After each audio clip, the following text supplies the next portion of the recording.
Hello, this is Tony Heller from RealClimateScience.com, setting the record straight about climate. Hurricane season is currently considered to be from June through November. And since 1851, there haven't been any Atlantic hurricanes during February. But in 1493, Christopher Columbus was almost killed by a February hurricane.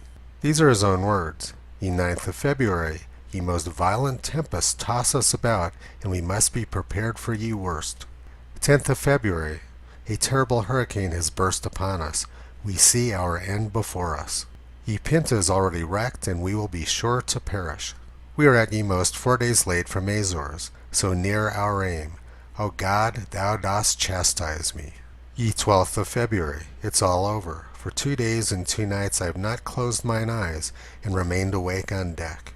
I shall lock up ye logbook and ye box, for ye terrible moment has arrived. If ye storm has not abated by this evening, I shall throw ye box into ye sea, for we shall not survive ye night."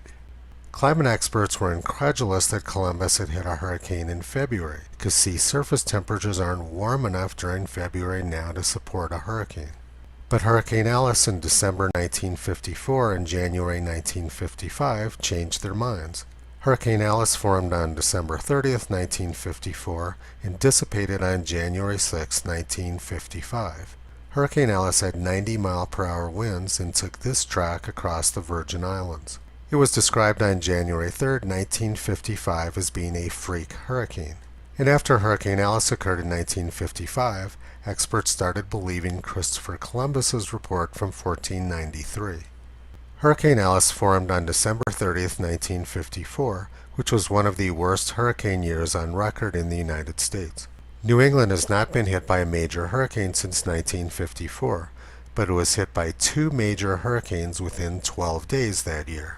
September 11, 1954, second hurricane in 12 days hits New England.